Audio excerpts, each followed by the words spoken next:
बिस्मिल्लाहिर्रहमानिर्रहीम अस्सलामुअलैकुम। This is doctor Ataul Munim.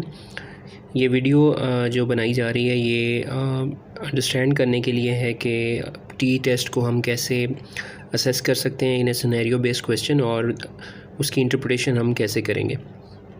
ये उन स्टूडेंट्स के लिए है जो MSPH सेकेंड सेमेस्टर में अप्लाइड एपिडेमोलॉजी और बायोस्टैटिस्टिक्स का पेपर देने जा रहे हैं। So let's start with the question to C.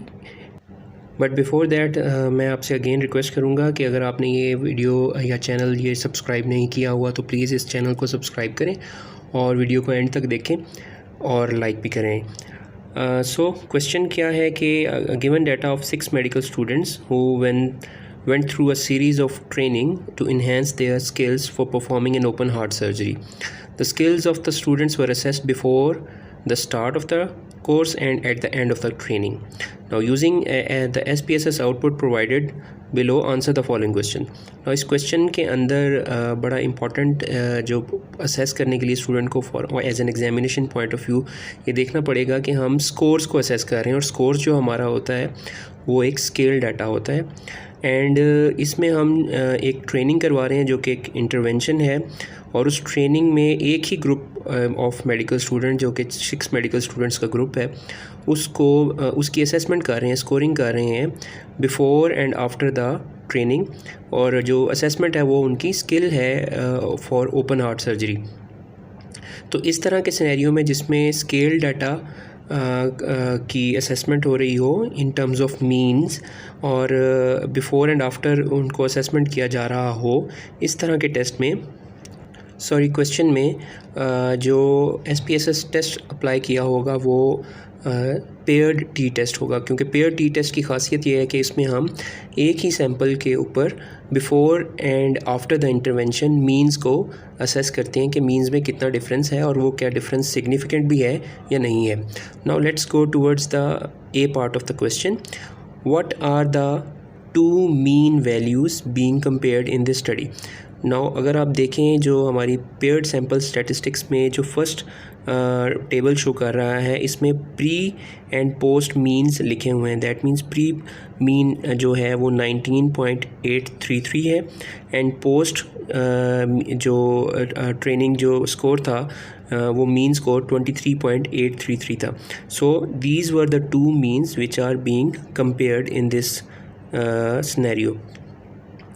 In the second part, B part, it is written that state the null hypothesis and interpret the results. Now null hypothesis क्या होगा? अगर आप देखें कि null hypothesis basically equality को explain करता है और इसको हम explain कर सकते हैं in terms of mu pre, that means that mean score before the training is equal to the mu post, that means the mean score after the training. यानी कि before training and after training जो mean score है 6 medical students का वो same है।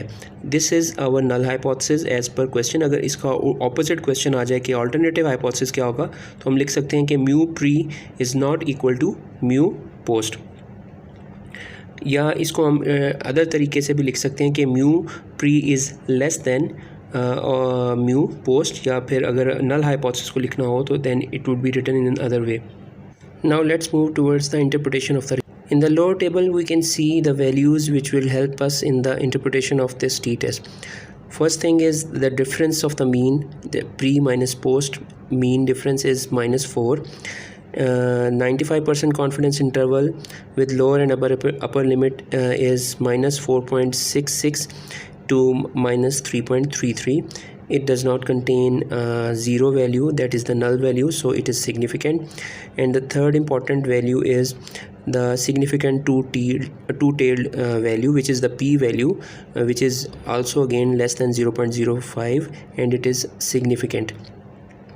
Now due to these significant results we have a sufficient evidence to say that we can reject the null hypothesis and accept the alternative hypothesis, and we can conclude that the training of the medical student have significantly improved the skills of the open heart surgery, and the results at a 95% confidence interval, and the mean difference score is -4.